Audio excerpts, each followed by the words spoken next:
Hola, yo soy Mariano Wisniewski, docente de comunicación en la carrera de diseño y comunicación visual de la Universidad Nacional de Lanús. Este es el segundo video dedicado a pensar o sintetizar un poco la historia de los medios y tecnologías de la comunicación, recordando que en el primero de los videos habíamos planteado la diferencia entre medios de comunicación y medios masivos de comunicación. Habíamos pensado cuál es la vinculación o la articulación que el desarrollo de los medios y tecnologías de la comunicación tienen con los procesos productivos, políticos y sociales. Y para eso habíamos situado el siglo XIX como el siglo en el que surgen los medios masivos de comunicación y en el que se desarrolla el primero de los medios masivos de comunicación, que es el periódico.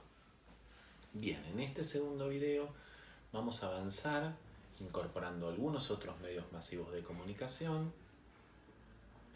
incorporando sobre todo lo audiovisual o una historización sobre lo audiovisual en esta breve síntesis histórica que hacemos de los medios de comunicación. A ver, nosotros habíamos hablado de los periódicos en hasta la segunda mitad del siglo XIX se conformaban por ilustraciones, por textos e ilustraciones. Recién hacia el fin del siglo XIX empiezan a incorporar a la fotografía. La fotografía es una tecnología de la comunicación que emerge en la segunda mitad de ese siglo XIX. En un principio está muy dedicada a esta cuestión que habíamos señalado en el video anterior acerca de la separación de las esferas de la ciudadanía entre la esfera pública y la esfera privada. La fotografía, si bien la fotografía de prensa, la fotografía de prensa emerge hacia fin del siglo XIX, incluso por la necesidad de desarrollos tecnológicos que permitan incorporar a la fotografía a la propia prensa, pero ya existían los retratos fotográficos que eran parte de el retrato de las vidas cotidianas de las familias burguesas del siglo XIX. Bien, la fotografía requiere un análisis que no vamos a dedicar en esta materia, pero la fotografía claramente implica un desarrollo de la imagen que va a dar lugar indirectamente al segundo de los medios masivos de comunicación, que es el cine. El cine, si bien también se nutre de otros desarrollos como el praxinoscopio y otros desarrollos que estaban más ligados a su uso en las kermeses o en los circos, surge, decía el cine, hacia 1896.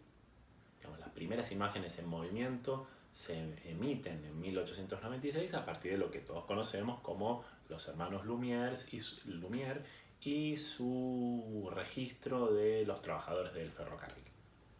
Entonces decía, las primeras imágenes se toman ahí, pero el surgimiento de la cinematografía, es decir, de hacer películas con un guión, con montaje, con compaginación, surge recién en 1902 a partir de El Mojón o El Hito, sería la película que se produce en 1902, conocida como El viaje a la luna, de Georges Méliès. Si pueden, busquen en YouTube imágenes de esa película para ver la maravilla de lo que este director hacía con el montaje de esa película. Entonces, el cine va a ser clave, central, durante los primeros años del siglo XX en distintas cuestiones. Por un lado, va a ser el medio clave, además de los periódicos, durante la Primera Guerra Mundial. Eso por una parte. Por otro lado, va a estar fuertemente ligado a la conformación de la estética de las ciudades. ¿Sí? Los cines empiezan a ocupar un lugar importante en los centros geográficos de las ciudades. Y la noción de consumo de cine es una noción de consumo muy diferente a la del periódico. Es decir, para consumir cine vamos a un lugar y nos sentamos con un conjunto de personas que en general desconocemos en un mismo lugar y en un mismo espacio que podría ser semipúblico, ¿no? O sea, uno paga una entrada y comparte un tiempo con un conjunto de personas que no conoce. Esa cuestión del cine va a ser central, porque el cine empieza a ocupar el centro geográfico de las ciudades, empieza a ser un tipo de consumo específico de los sectores medios y de los sectores populares, y va a ser determinante en toda la primera parte del siglo XX. Ese es el segundo de los medios masivos de comunicación. El tercero es la radio, o la radiodifusión, podríamos decir. La radiodifusión, si bien se nutre de otros desarrollos militares, como el de las radiocomunicaciones marítimas, lo cierto es que emerge o nace en la década del 20 y va a ser el medio masivo de comunicación central de la Segunda Guerra Mundial. En principio, también como ocurre con otros medios masivos de comunicación, luego la radio se nutre, se sirve de los periódicos. En principio, los programas de radio lo que hacían era leer las noticias de los periódicos y después van incorporando otra creatividad, digamos, en el uso o en la gestión del audio, ¿no?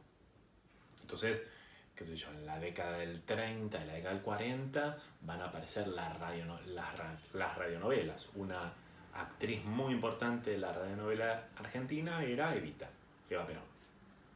Bien. Decíamos, el tercer medio masivo de comunicación es la radio. El que le sigue es un medio central aún hoy, que es la televisión. La televisión ocupa el centro de la escena de las ciudades, de las familias, en la década del 50 y en la década del 60, y transforma el propio escenario de los hogares. La televisión ocupa el centro de la escena, ocupa los livings de las casas y modifica la distribución de la propia casa. La gente se reúne delante del televisor. Había una frase famosa de un programa de televisión argentino de la década del 60 que decía: familia sentada delante del televisor, y modifica entonces el tipo de consumo de medios. Eso no obsta que el resto de los medios sigan existiendo, empiezan a nutrirse unos de otros tecnológicamente y en el modo de consumir, en el tipo de discurso, pero la televisión va a ser fundamental a partir de la década del 50 y a partir de la década del 60. Bien, uno podría decir, ¿hubieron muchos otros medios masivos de comunicación? Sí, han habido diferentes desarrollos, diferentes tecnologías de la comunicación durante el siglo XX, pero si uno tuviese que decir cuál es el último desarrollo central de la comunicación en el siglo XX, que es determinante en nuestras vidas, que modifica, podríamos decir, el propio modo de consumo de medios, si uno tuviese que situar un medio masivo de comunicación, una tecnología de comunicación, esto podría discutirse, es Internet, por supuesto. Internet, si bien es un desarrollo tecnológico militar que el Departamento de Estado norteamericano viene desarrollando desde la década del 60, lo cierto es que empieza a masificarse con el desarrollo del lenguaje HTML en la década del 90. Internet modifica el tipo de consumo de medios, primero porque a medida que va desarrollándose permite incorporar a los otros, y porque por el otro lado Internet genera una suerte de, que podría ser discutible, pero una suerte de horizontalidad en la comunicación entre los interactuantes de la comunicación y una transformación del esquema que se denomina punto masa, es decir, de un emisor a múltiples receptores, de ese modelo hacia un modelo como el que ocurre en Internet, que es de múltiples emisores a múltiples receptores. Esto de las transformaciones de Internet y la convergencia mediática lo vamos a ver recién en las unidades posteriores a la unidad 2. Pero de cualquier manera, como estamos haciendo una historización de los medios masivos de comunicación, nos parece que es central incorporar.